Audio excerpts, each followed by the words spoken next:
Good morning, everyone, and welcome to this morning's BPF webinar. I'm Sarah Raymond. I'm a partner at BDO. I sit in the business restructuring group, but I also sit on their real estate and retail group. The subject for this morning's discussion debate will be on the new leasing models coming into the fore in retail, and whether these really are the way to ensure partnership and flexibility that we need to turn our high streets around. Appear Here have recently produced a report entitled "How Landlords Can Help Save the High Street." Alex Newbacker, the lead data scientist at Appear Here, will take us through their insights from the report and help set some of the context for this session. We're then going to open up for a 30-minute discussion debate. But please feel free, there should be a chat function at the bottom of your screens. Please feel free to pop questions into the chat function. We'll try and pick them up as we go along, but if we can't weave it into the discussion, then we have 15 minutes set aside at the end for some Q&A. So I'm now going to hand over to the panelists to ask them each to introduce themselves briefly before Alex takes us through his presentation. So if I can hand over to Brian first off, please. Thank you, Sarah. Good morning, everybody. I'm Brian Brick. I'm the CEO of Mossbros. I joined Mossbros originally as a non-exec in September 2008, which was a very interesting time, and found myself as CEO in March 2009. My previous life, I had owned and run a company, a family business called Speciality Retail Group, which some of you may know as Suits You, and I sold out in 2005. Christina, if you'd like to introduce yourself. Yeah, I'm Christina Began. I work at Alandi. We represent a number of owners and investors, primarily in the retail sector, and we're helping them sort of navigate the structural changes that are happening at the moment. Ross? Hi, my name's Ross Bailey, and I'm the founder of Appear Here. And Appear Here, the way to think of it is like Airbnb for retail, and we're the leading marketplace in the world to rent space. So from anything from a couple of weeks to several years, we help small guys from a tiny florist to big brands like Louis Vuitton to bring their ideas to life and to bring our streets alive as well. Thank you. And finally, Den. Hi, I'm Denz Ibrahim. I'm the head of retail and futuring at Legal and General Investment Management. We are a landlord and we own around £5 billion worth of AUM of retail assets across shopping centres, retail parks, and a multitude of high street units across the UK. I joined L&G about a year and a half ago, to completely reimagine and rethink how we do retail and how we reimagine our consumer-facing environments. Thank you. Now over to you, Alex, for some insights on your report. And hopefully we have some slides coming up. Perfect. Firstly, thank you to BPF for setting this up. Obviously, I hope we have an interesting discussion, and I'm here to kind of set the stage for that. As you mentioned, I'm Alex. I'm the lead data scientist at Appear Here. And over the past several months, I've gotten to kind of dive into the effect of the pandemic on retail real estate and really try and see both what happened and what it looks like is going to happen in the future. This comes down for us to an idea that at its core, a crisis can be one of two things. It can mark a change of direction and really take a market in to a different place than it was going before and really be a fundamental shift in thinking into something entirely new. Or it can be an acceleration. And this means something that was bubbling under the surface suddenly comes to the fore. And I think as much as we talk about the changes to the high street and the move to digital being something like a decade happening in a year, what happens with the physical space is also going to see a similar shift and a similar acceleration. This can be evidenced by the fact that flexible and short-term retail are phrases that I think many people are now familiar with, but they're always just that. They're seen as flexible retail or short-term retail, marked as somehow other. And I think when we look at this, we see trends that suggest that those are becoming essential parts of retail. And soon things like flexible or short-term will just become fundamental and core to retail. So if you go to the first slide. One of the places that we started with this was looking into our data and saying, well, what's happened when we've seen downturns before? what's happened when we've seen changes in our marketplace. And what we can see rather clearly is that when we've had downturns in demand, similarly, there's been a shift towards desire for shorter lease lengths. So this means that, the less people are looking for space, the more uncertainty that there is, the shorter of a lease people are looking for. And that kind of makes sense when you think about retail as a marketing channel that wants to be tested. If you're uncertain about the future, if there are questions about that, you want to be able to work in shorter timeframes and test and iterate and find your way to the right place for you, the right space for you, much the way you do with digital marketing. If you go to the next slide. The other piece where we think about this is the role of technology, and technology really as a tool that can accelerate how fast you can act as a landlord. So by this, we mean using technology to be able to execute a lease and put someone in a space in a much faster way than kind of the traditional older ways of working. And as we looked at our data, we could see that several years ago, the median time to book, the time from a brand coming onto our platform and saying they're interested in a particular space to actually having an agreed lease was about 10 days. And over the past 2 years, in 2020, over the course of COVID, that time was down to about 3 days. That shift is a massive acceleration in the move to need to execute quickly as a landlord, the need to fill space and meet brands where they are very quickly, and something that technology is really great at enabling. I think this is something that, while it's accelerated over the course of the pandemic, is only going to stay relevant as competition to find tenants becomes key. As brands are faced with multiple choices of what space they wish to occupy, of where they want to open up shop. Landlords are going to need to be able to act quickly and move quickly to bring that brand in, to give them a chance to test and iterate and learn about whether that space works for them. And then if you go to the next slide, the last place that we really think about this is when it comes to pricing. And so this is actually the change in price over COVID compared to before in various neighborhoods across London. And what we can see is that there's been a much starker change in price, a much larger reduction in price in neighborhoods that are central London, places like Seven Dials or Soho, than in kind of outer neighborhoods or places that are more residential, like a Hackney or an Islington. And what we think this comes down to is this idea of audience. And what we started to do more research on is kind of correlating these price changes that we've seen over the past year as a result of COVID with the corresponding changes in footfall that neighborhoods had. And what we've been able to develop is starting to test models that suggest that there is a really strong correlation between a change in footfall and a change in the value of a space. And this kind of makes sense when you think about where retail is going and where the shop is going. As retail moves to being omni-channel, what you're really doing is not just buying a shop in which you can sell goods. You're buying access to an audience. And as that audience changes, as it has grown or shrunk, as people have been told to stay home, or as the city has recovered from the pandemic, the value of that retail needs to be able to change and shift as well. And then again, tools like technology, tools like automated pricing or algorithmic pricing can be really powerful ways to kind of adjust to the market as the reality and the value proposition of a retail space in a city changes. If you go one last time to the next slide. At the end of this, we ultimately come up with a couple of different rules for retail and kind of things that we think can help shape that next chapter or what's to come after the pandemic. And at the core is this idea of embracing technology. And as much as there are all of these classical ways to working, using things like data and technology to execute quickly and make the most informed decisions are going to be really powerful ways to make sure that you're taking best advantage of the opportunities that come up and doing the best to navigate what is still going to be a challenging time coming out of the pandemic. I think there is going to be a material move towards shorter leases. We've seen this evidence before, and we're already seeing it in our platform now. I think there's going to be a key value to listening to tenants. And we've spent a lot of time over this pandemic talking to tenants, talking to brands, and figuring out what they need so that we can be valuable partners going forward. And lastly, of course, you're going to have to be ready for all of this to change again.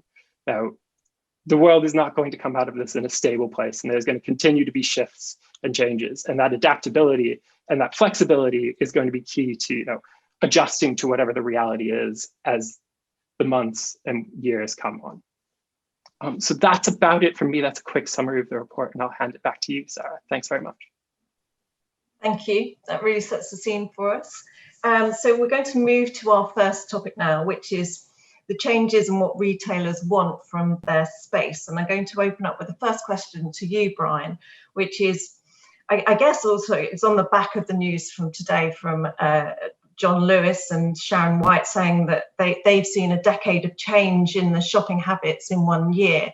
So the question is, how are retailers changing their physical offering to reflect that shift to the omni-channel?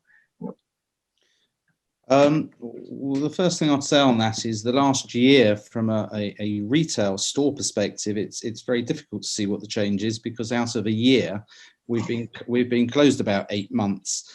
So to an extent, it's a view on what the future will be. The last year is very difficult to read in that respect. I can speak for our business, and we've had a very interesting year, as I think most people on this call know. Our business has been hit because of the nature of the product groups that we sell. I think we are, as a retailer, very omni-channel in the respect that we have an offering that people will want to come to the high street for, as well as shop online, and customers will interact in different ways, and the customer will choose the way in which they want to interact. We have to make our stores interesting. We have to make them more interesting than they have been. We have to have a very good service offering. There has to be an experience that the customers will have in store that they won't be able to get the same experience online. And I think our business is in a good place for that. Interesting listening to Alex, and the comments from Sharon this morning. Our business will come out of COVID dramatically different as a retailer. But I've been in retail for getting on for 40 years as sort of man and boy. And the changes I've seen, when I first came into business, you were talking about 25 and 30-year leases. And when those conversations started about leases becoming shorter, there's no way it's ever going to change. I remember coming down to 10-year leases and et cetera. We're now talking about, we will sign a 5-year lease and we need flexibility with breaks along those lines. We're talking about turnover rents. And the question for me is, the environment is changing, the impact of e-com is growing, but I'm still a great believer that the high street will reinvent itself, and there will be reasons for people to come into the high street. And I think people are gagging now to be able to let loose, and I think it will be like a spring uncoiled. The question for me, and I've had a year speaking to an awful lot of landlords because of everything that's been happening at Moss Bros, is, for me, the key point for a retailer is we have a total cost of occupation, whether that's business rates, service charge, or whether it's rent. And I think landlords need to understand the way a retailer looks at the property cost. It's one cost. We don't break it down differently. And I remember when service charges were a very, very small element of the property cost. Over a period of time, they've grown. It reminds me of restaurants, that whoever introduced service charge in restaurants was very clever, because my view is, well, actually, what do you want me to do? Serve myself and go and cook the food myself? So it's all in the price. And that's the piece that when I speak to some landlords, some really get it. I'm afraid to say that others don't totally. And on my journey in the last year, and I have to say, an awful lot of landlords over the course of this year changed their view and are much more understanding of what the retailers need. But I said to one of my favorite landlords, who was very quick out of the blocks when they realized that our business was extremely badly affected by COVID, and I came up with this idea, is what we need is a trip advisor of landlords and tenants. Because on my journey in the last year, there are a couple of landlords, I have to tell you, that as we take more units, if they are the landlords, if they're offering me gold for the price of silver, I would not touch it, because they don't understand what retailers need and what the demands on retailers are. But I have to say, there's a lot over the last year that really do.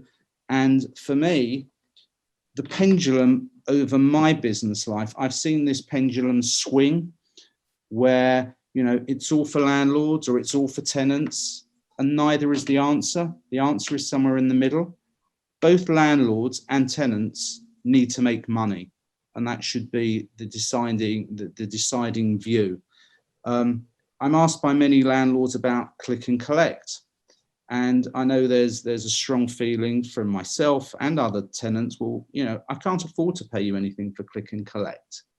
But if I take it to the extreme, if I put myself in the landlord's shoes, if I took no turnover in that store, but just use that store as click and collect, and I'm on turnover only, I'd pay the landlord nothing. Is that equitable? Of course it's not. But when I'm asked, what can we pay for click and collect? The answer is, I can't afford to pay anything at the moment because of the structure of the existing leases. We all have the Google tax. Doing online business is very expensive. So going forward as a retailer, what we need to understand with landlords is how do we deal with all those things? But you can't take anything in isolation. And that's why I come back to my total cost of occupation. That's what I'm interested in. I need our stores to make money. If we don't make a contribution, and a good enough contribution towards our central overhead, we will not be able to exist. We will not be able to pay our bills. So moving on, that for me is the driving factor. Leases should be going towards, they should be turnover rents. You know, if you as a landlord don't believe that we can take money, you shouldn't want us in the units. We're of no use to you. Can I open it up to Ross now? No, Because shall I tell you why? Because we're going to come on to in a moment the new leasing models that are out there. But I if I just pick up with Ross in terms of, because you have a variety of customers, I guess, on a peer here, and one of the questions that has come up, which is linked to how a retailer is changing their physical offering, is also the question here is it realistic to think that offering compelling experiences to drive football is compatible with shorter lease terms, which I guess is what you guys are offering at a peer here? Yeah, well, for the avoidance of doubt, we offer the whole spectrum. So I think for Brian's point of the TripAdvisor to the industry, I think, you know, not only are we the booking platform, but tenants rate landlords. And what's really exciting is we see that those landlords that are fully engaged, that respond quickly, that offer great service, that embrace things like dynamic pricing and flexibility, not only are the best rated landlords getting more occupancy, but they're driving much higher rents above market value prior to this pandemic. So it shows that, you know, the doing right drives good results. But Sarah, I think your question to me was on, does flexibility create, I guess, a dynamicness that will attract the audience? Have I got that question right? Yes. So the question here was, is it realistic that offering compelling experiences to drive football is compatible with shorter lease terms? Well, I mean, I think that it's not only compatible, I think it's part of the result. I think that if you appear out of nowhere, you create something amazing that fundamentally you're going to disappear when people get bored. You give people a relevancy to go and discover, to go and appear, to decide that makes sense within their day. And I think that flexibility and being there for as long as you're relevant, it is crystal clear. There's too much of our high streets. There's too much of most shopping malls, frankly, that have been filled with stores that aren't interesting.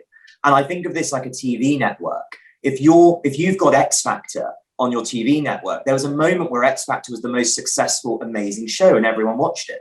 I didn't watch the last series, and I think most people on this call probably didn't. So things have a time and a moment. And as a landlord, we need to realize that our focus is around audience. Alex made a great point. This is all about footfall. This is all about audience. This is all about media. And if this becomes, and retail becomes a media channel, then the only media channel where you have to sign a contract that commits that you're going to spend money there for the next 5 to 10 years is real estate. It no longer makes sense. And, you know, Brian touched upon what Pippa at John Lewis said, which is that they've had a decade of change in 1 year. I would say to Pippa, I don't think that's the case. And I think most retailers would say that's not the case.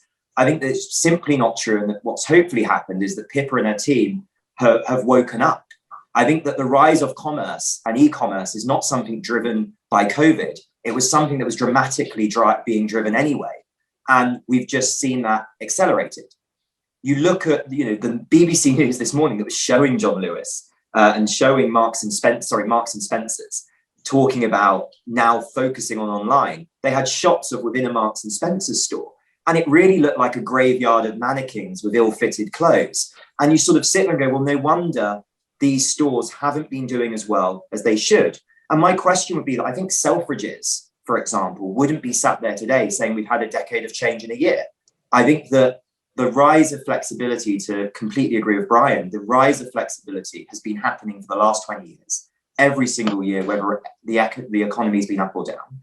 E-commerce is growing.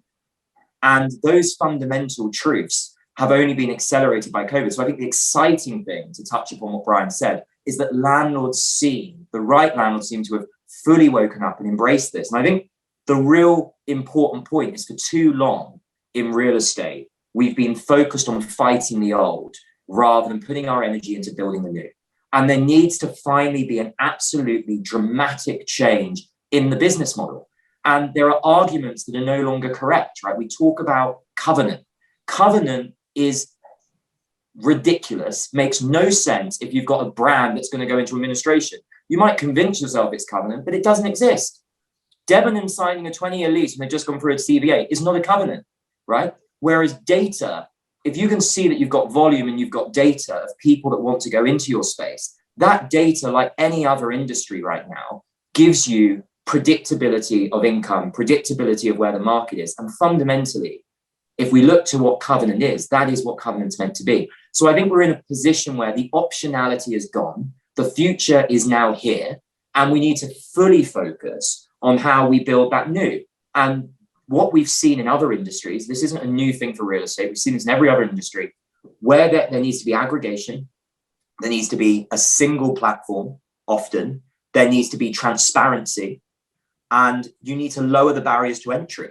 And then more people can participate. And if more people participate, more people create, more people tell their story, we're going to have better, more interesting streets. Brian also touched upon total cost of occupation.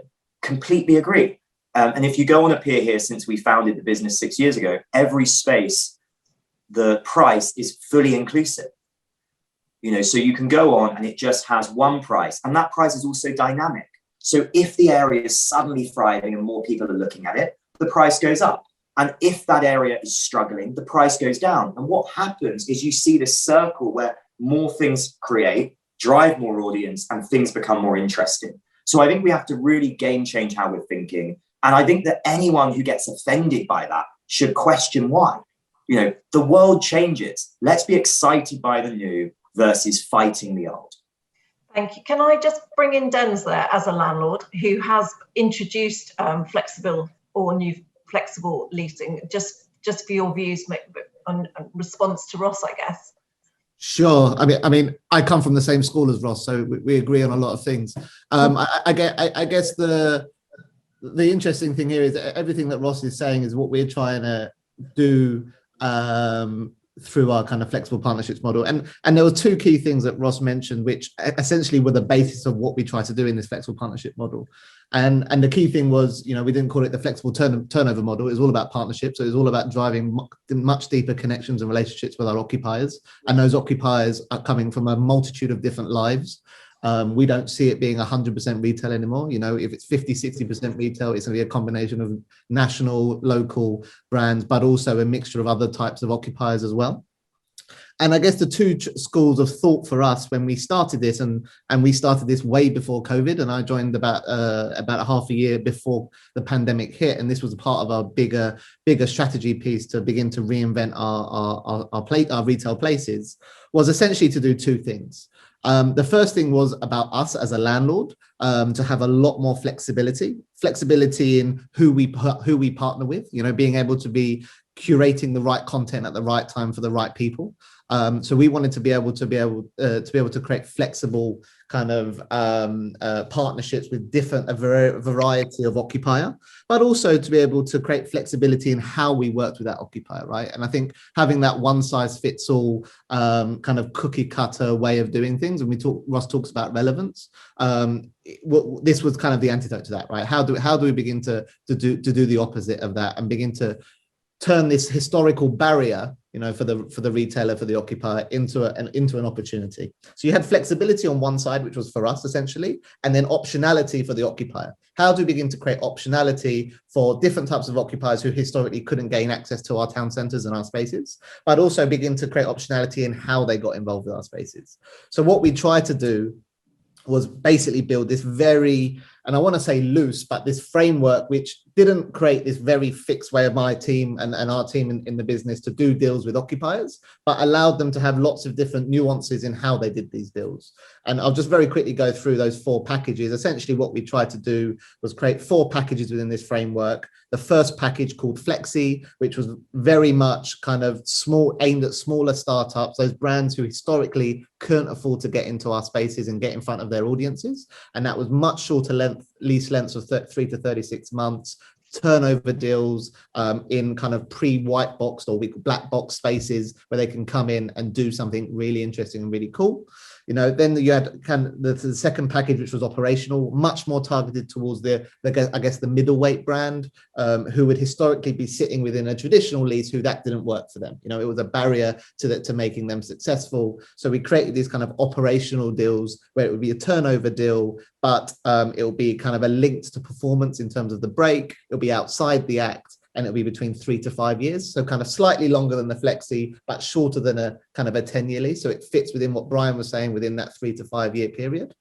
And then we weren't naive enough to think that no one wanted to do those kind of traditional deals still. So we had what we called a flagship, which was much more driven towards kind of the traditional anchor deals. But how we saw that was that it would be a brand that would generate footfall, that would engage the right audiences that we really believe came to those environments, that would have a strong kind of,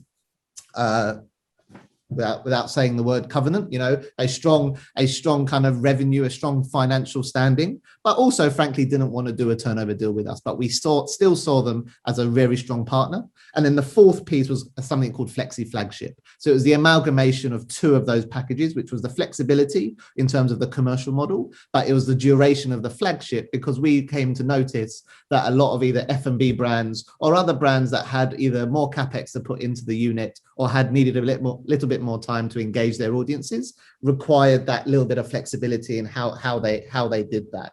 And I guess this all stems from one really big thing. And when I joined a year and a half ago, it was all about how do we shift from kind of the old way of thinking, which was librarian, we call it, collecting rent, renting shops and cleaning our spaces, to become much more around editorial. And how do we become the editor of this space to make sure we're agile and curate the best content for the right people at the right time? And we're very lucky in our business that we've got assets that aren't in urban core areas, but are in local towns where actually the pandemic has made people feel that they've rediscovered these high streets, these town centres. So we're in a really great position, I think, that where we can shift our assets to become much more relevant, much more localised, and begin to have a fine balance between global and local brands within our centres. Thank you. So Christina, just picking up on that, because I know as an asset manager, you work for a number of landlords.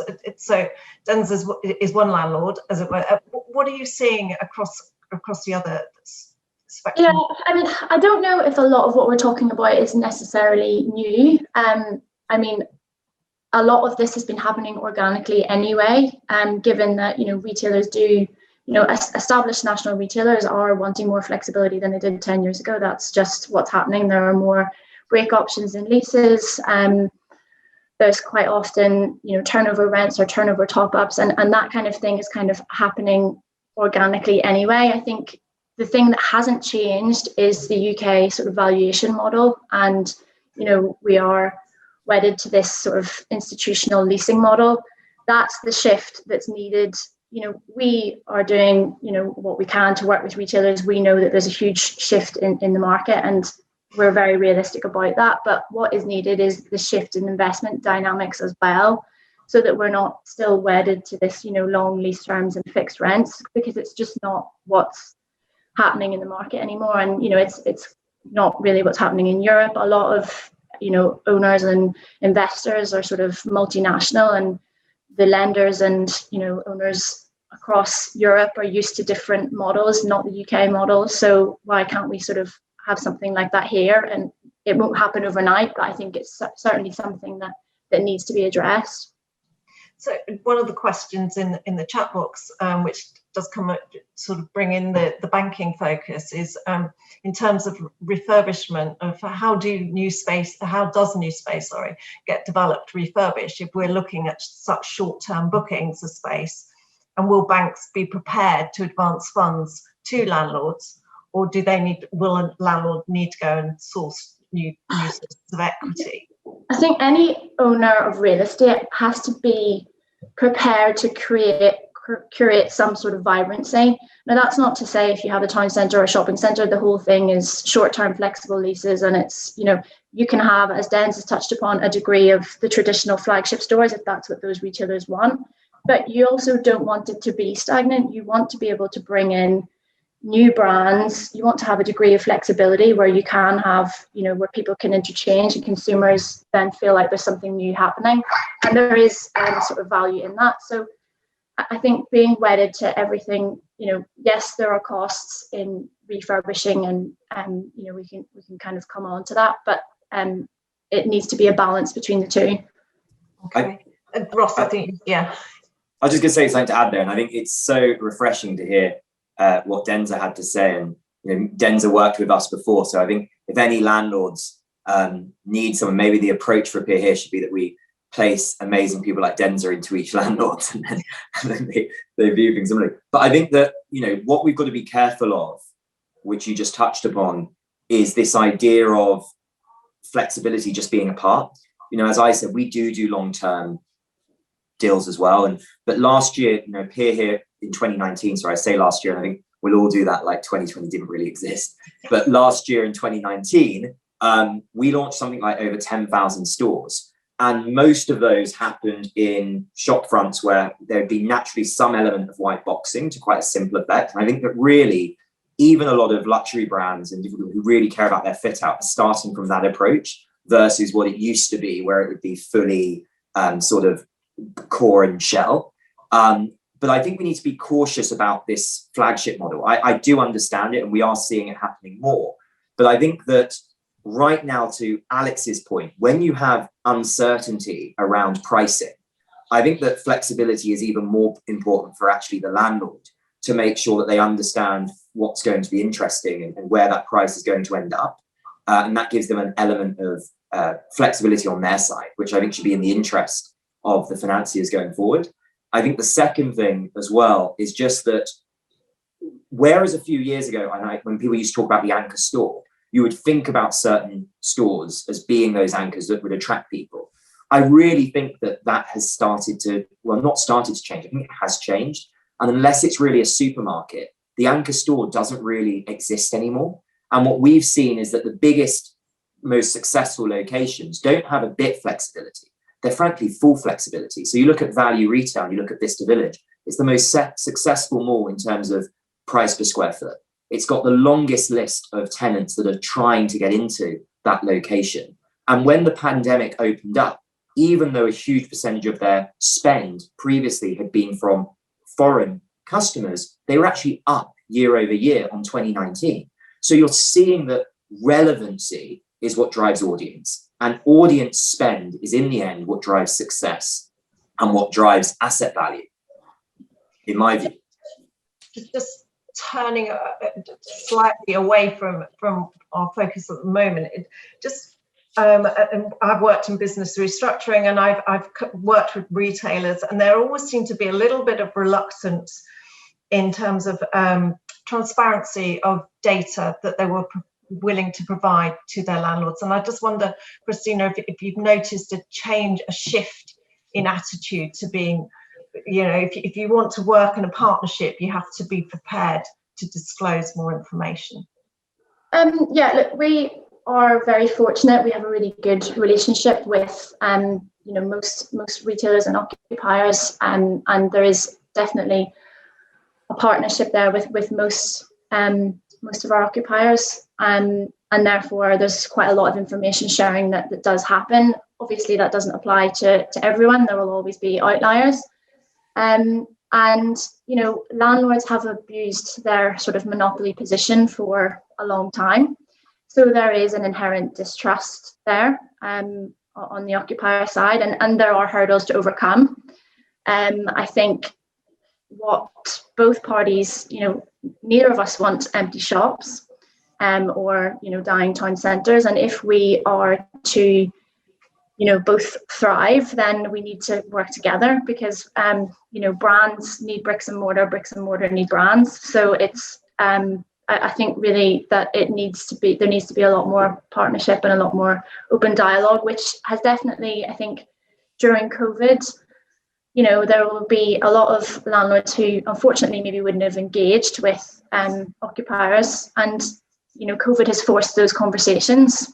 In terms of rent collection, the rent moratorium has been extended.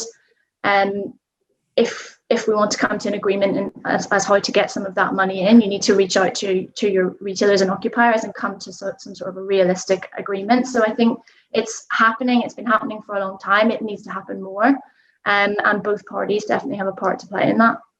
So Brian, I was going to bring you in on that one, because I know your recent experience. Well, Dina mentioned the word trust, and I think it's a really important word.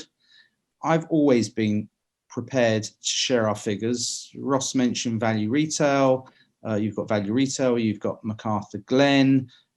We all share our turnover with them, and I'm delighted to pay them more money, because if I'm paying them more money, it's because they're delivering, and that's what we need. But and Ross mentioned, in too many cases we're trying to make today fit with the old model. And an example of where trust gets broken down from a retailer perspective is on rent reviews, where, historically evidence isn't really the evidence.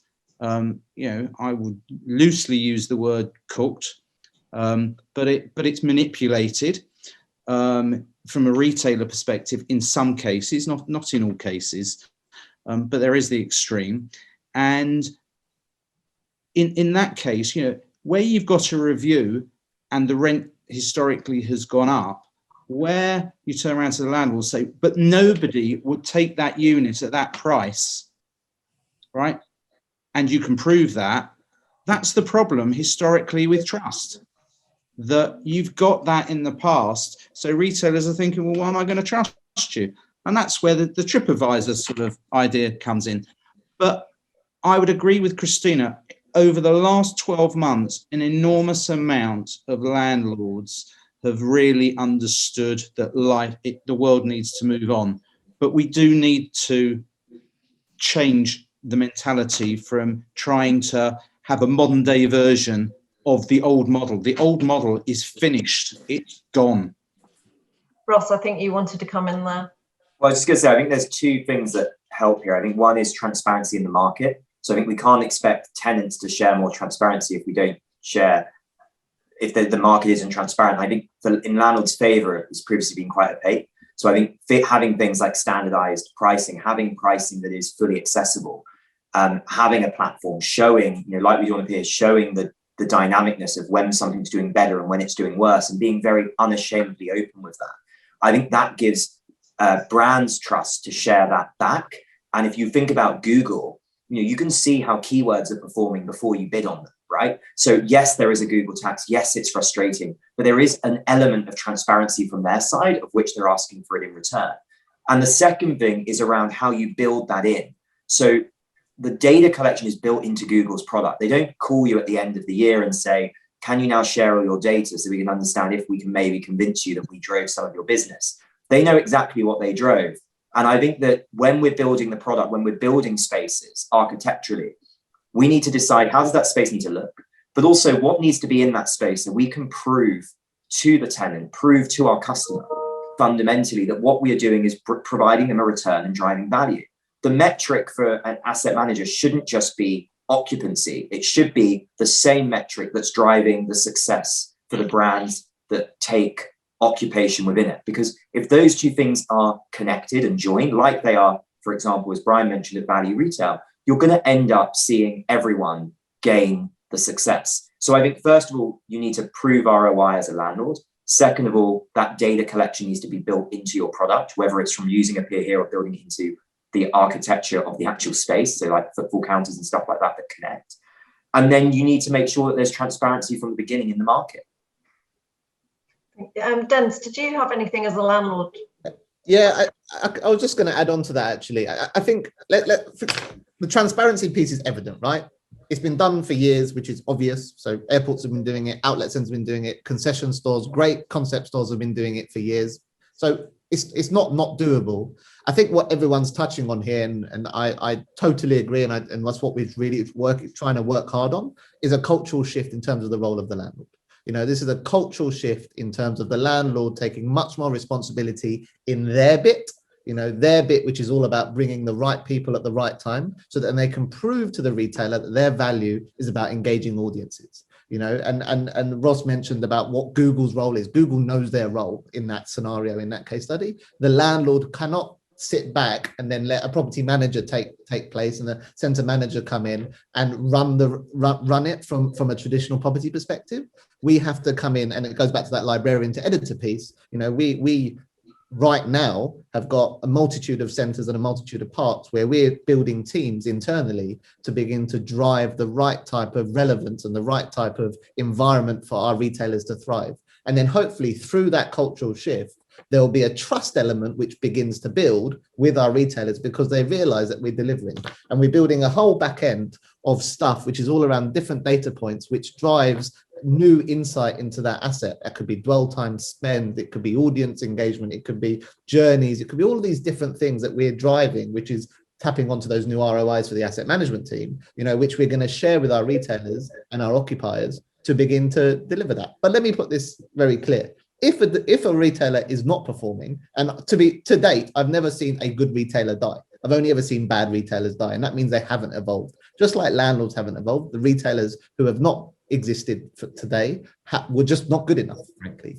So what we're seeing is that there's a lot of positive reception from bigger retailers who want to be transparent and open and share with us, but we're seeing a lot more of the smaller SMEs through this kind of flexi package, where we're seeing a massive uptick of them saying, yep, we'll be very open to being transparent with you. And it will start from that, because there will be 5% of the center one year, but then they'll end up growing, becoming bigger and bigger as part of the center. So organically, culturally, it will change over the next 3 years, because that's the way things are going. As Brian says, the old way can't exist anymore. So we have to adapt culturally in terms of responding to that.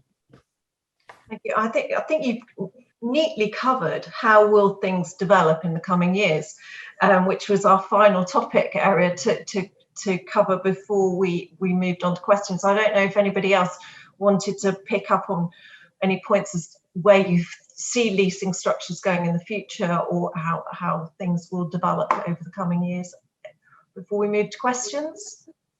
No? Should we move to some of the questions then?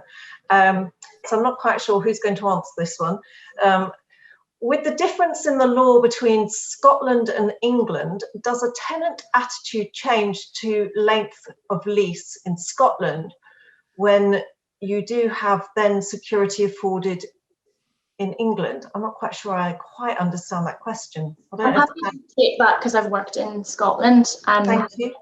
I'm not sure I quite understand the question either, but I think what they're getting at is obviously one of the things that we kind of have talked about before is, does the legislative framework support the flexibility that's required? And the short answer is no. The 1954 Act that obviously is kind of governs us in England isn't a factor in Scotland. Now, having worked in Scotland for a couple of years, I find that process with the absence of the 1954 Act, look, it's not, the Scottish system isn't necessarily perfect, but with the removal of that 1954 Act and the slow pace of that, and notices being served and all the things that really slow things down and actually just breed kind of a lack of transparency. I definitely found that there was a lot more engagement between both parties. You had to engage a lot earlier on in the discussion. You had a lease expiry coming up. You don't leave it to the last minute, and those discussions were a lot more frank and straightforward. So I do think that the legislation we have at the moment in England is a huge issue. Thank you. I've noticed that we've got two lots of chats going on. We've got questions and answers and the chat as well. So it's a bit confusing. Let me just ask, what is your opinion, this is to the panel, of the government extending the moratorium? Is it a good thing for struggling retailers who will be increasing their debt, or should the plaster simply be ripped off? I think it's got to be. It's a good thing. Did you say? I think it's got to be. I think it's got to be done initially, right? I think that when you're enforcing stores to be shut from a government perspective, I think that there are so many good businesses that are truly struggling right now when they were thriving before. This is, you know, I think Denz's point he made before is completely true, which is that a lot of the very big retailers, the retailers of mass retail, of how do we fill a store with as much product as possible and open up as many stores as possible, those that have begun to disappear over the last 3 or 4 years, you know, in many ways, you sort of have this nostalgic feeling, but then when you ask yourself, when was the last time you went into that store? It reminds you that, you know, it didn't really make sense anymore. However, right now, there are very, very good businesses that are going to go under, not because of lack of profits, but because of lack of cash flow. And that's because of no means of their own. And I think that we need to do absolutely everything during this time to ensure that those retailers see this through. And if there's a pause and those businesses, and some businesses that would have failed, fail anyway a little bit later, you know, I think for the benefit of those that will survive because of this, it's critical. Thank you. Next quick question is, I'm not sure it's a quick one actually. Oh, sorry, carry on. I just come in on that. I think the moratorium, someone who's benefited from it, has been absolutely critical. I totally agree with what Ross has said. The big question that nobody is really addressing or answering is what happens when the plaster comes off to all those people? You know, we're going to open our stores. It's not like you're going to suddenly have the 12 months of income that you didn't have. And what is going to happen? Our landlord's going to knock on the door and say, I want 12 months money from you. Because unless there's a solution to that question, all we've done is delayed the inevitable that was going to happen to those retailers. That, to me, is the big question that needs to be addressed now.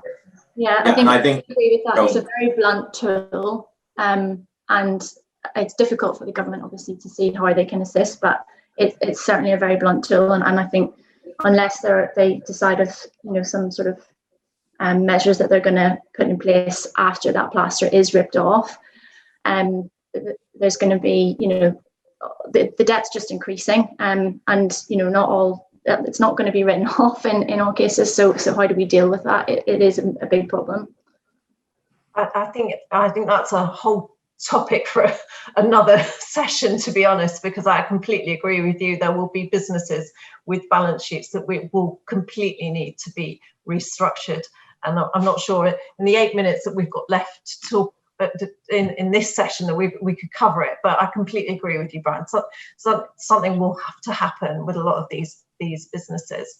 But just if we come back to some of the questions, we need to be able to realign service costs every 3 years to ensure we capture changes in the property, and that needs to evolve with the one total cost idea. I guess that, Ross, I'm going to pass that to you because you have a one cost in your model. Well, I mean, to give you an idea, and I'll give you an example, that we've got a project side to our business where we sometimes create our own locations that go onto the platform. And obviously within that, there's an element sometimes of us, in a sense, being the, as Denza put it, the editor, and making sure things come across right and the spaces are in the right position. I think that does have to be priced in, but no more than if you stay in a hotel room. I think we've got to realize that this asset class is changing. It requires an extra level of handholding. It requires a lot more service. You know, we've built an international 24/7 customer service team, which landlords are now using and embracing, as well as brands on our platform. Things like that have to be used, and they will cost. And The same being that the spaces will need to be probably white boxed, and there's going to need to be more technology in those spaces so that brands can track them. All these things need to happen, but I think that has to just be part of your product. If your product offering has to adapt to attract demand for people to want it, well, then that's sort of just the basics of unit economics that has to go into it, and the price has to reflect it. I think we have to stop seeing this as a separate service charge and instead see it as, does our product reflect the needs of our customers? And if so, it needs to change. This is no longer, to me, just an asset class. It's much more like hotels and other asset class, where there isn't an element of much more hand-holding and service that's required, and operational intensity. And that's going to require landlords to use technology so that there's more efficiency in the way that they currently do things, because that spend is going to be required elsewhere. Just to add on to that as well, I mean, it's good. It's inevitable that the model's going to change over time, because as I alluded to earlier, you know, there's a lot of conversation here where we're thinking that these assets are going to be 100% retail. They're not. You know, these assets are not going to be 100% retail anymore. You know, we'll be lucky if they're 50-60% retail, and actually that 50-60% is going to be brilliant retail, because we're going to be curating it and making sure it's great retail. But the other bits, whether it's workplace, whether it's education, whether it's healthcare, whether it's leisure, are going to generally organically dictate how that model changes, because their models and the way they pay rent, or the way they work with their landlord, is completely different. You know, so I think this is going to happen without really us deciding, because generally 50% of that traditionally retail asset is going to be a whole lot of other things which doesn't suit the retail model as we know it. But to add to what Denz is saying, I think what we've got to all be cautious of, going back to these asset classes, is what is retail anymore. So, you know, I talk at Appear here, the definition of retail to me is space where you go to meet an audience. If you think about where you live, that's you and your family, that's residential. If you think about office, potentially it's where you go to work. But retail is our ground floors, right? It's everywhere we go to connect as human beings. And in ancient Greece, when the first retail was started, called the agoras, where people went to trade, if you translate the word agora, it means gathering place. And I think that retail is that. So actually, whether you're a restaurant, whether you're a gallery, whether you're a little coffee shop, whether you're a lounge and co-working, if it's about you meeting people outside of your natural environment, where you go to gather, where you go to connect, in my view, going forward, that will be retail. And I think what we all need to do is stop looking at these definitions so direct, because I think Denz is 100% right. Retail will not be the way that retail is today, 100%, because retail, when we think about what we actually mean by retail as a definition, is places where we go to sell. And actually, as commerce is everywhere, selling will not happen in tiny bits of, you know, one segment. It will happen wherever you are. Selling now happens in your office. Selling now happens in your home. And actually, if you look at the rise of e-commerce, very shortly, selling will probably happen more in your home than in retail. But what retail is about is connection. So whether it's, you know, new healthcare concepts, where they're about going and connecting, you look at some of the malls, and whether it's dentistry or cosmetics or different things, those health things are now in those centers. When you look at education, as what Denz said, you're seeing nurseries mixing with co-working, mixing with concept stores. This is going to be about community and coming together. And we need to see retail as a definition of where you go to connect. And if we think about it from that first day principle of, you know, without sounding too philosophical, but is in the agora, the way we think changes. You know, just to give you some very quick examples, right now in Manhattan, a massive department store in the center of Manhattan, we just leased on Appear here through the platform to some local entrepreneurs in the Upper East Side that turned it into a place where you can go to play tennis. Now downstairs there's a coffee shop, and every floor of the department store is multiple tennis courts. Before this pandemic happened, we had people take stores. A guy in particular, he took a store opposite the Carnegie Music Hall and played Beethoven for 24 hours with the school rejection letter behind him before he headlined the gig as a spike store. So I think the great thing here is that anyone with a voice can find space to create and to participate. And if we see retail as connection, it gives us huge flexibility to do a lot of the things that Denzer has touched upon, which, you know, we massively agree on. We're going to have to wrap up very shortly. I think what I'm hearing from the session is that this is a journey that we started that journey. We've accelerated the journey. There are lots and lots of questions coming through, but I'm sorry, we've only got 2 minutes left to finish up. But essentially, we will be moving towards more flexibility, more transparency between landlord and tenant. There will be a host of issues thrown up in terms of valuation models, that how the banks lend, how they get themselves comfortable with their security. I don't know if anybody's got a final word. If I just go round the panel for one final word on sort of where you see these leasing models going over the coming years, sort of. If you could restrict yourselves to about 30 seconds each, that would be helpful. I'm going to start with you, Christina, and then move to Brian. Yeah, look, I mean, we've touched upon it already, but it's no longer enough to have shopping centres, you know, as owners, to have shopping centres and town centres with a number of shops in it. And the key and like ongoing focus for all of us is how do we create that diversity and the sustainable town centres that, you know, that will keep bringing people back into them and actually serve the community rather than kind of just the retail element. And then where do we see the leasing models going? You know, retailers are continually investing in their omni-channel platforms. At the centre of that is still the store. And it's, you know, sort of the backbone of this omni-channel strategy. So there is still a place for the store, and how we you know, how we lease that in the future, it's more flexible. It's not just looking at the store as a point of sale, it's bringing in, you know, and how does that store impact online, how does that store impact click and collect, you know, the halo effect. So I think we can't just look at all of these things in isolation. Not one size fits all, and you know, landlords have to be willing to adapt to that. Thank you, Brian. For me, one point I'd like to add is I walk down some high streets and I look up to the upper parts, and we have a housing problem in this country. Why don't we make these places communities by using that space? And landlords need to realise every time we go to a landlord and we say we want to lose the upper part, no, not interested. Now, whether the government needs to do something to give tax breaks for landlords to develop those parts, but we have a social problem. If you make those town centres communities where people are living, it will make a massive difference. As far as leases, it's a journey. We need flexibility, but what we don't need is to say that's the new flexibility. We need to continually have open minds, and that's both retailers and landlords. And I would add, there are some good retailers and there are some bad retailers as well, as far as being prepared to be transparent. Den's final words from you. Thank you, Brian. I think it's been a really interesting conversation. I read, which seems quite relevant. I read something last week which said challenge isn't about ideas. That's the easy bit.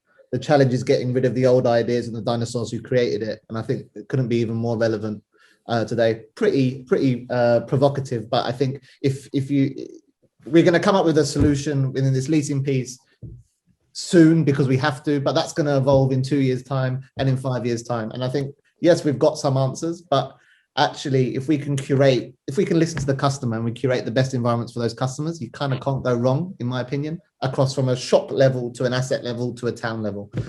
So I think we're having these conversations and being in these forums for 8 years, and these conversations not even being discussed 8 years ago, even 2 years ago, is actually quite refreshing. Thank you. Ross, from you. I think that, you know, to your point, Sarah, that everyone's touched upon, I think that flexibility is clearly the future. You know, flexibility doesn't mean 2 weeks. It doesn't mean 1 year. It doesn't mean 2 years. It's flexible. It can be anything, right? But it's flexibility. I think the second thing is around transparency. You know, the more transparent any market is, the better. And that's what's been proven in other industries. And the final thing we've not touched upon as one of the outcomes of this conversation is technology. If you've got transparency, flexibility, and technology, what you have is industries that are powered by platforms.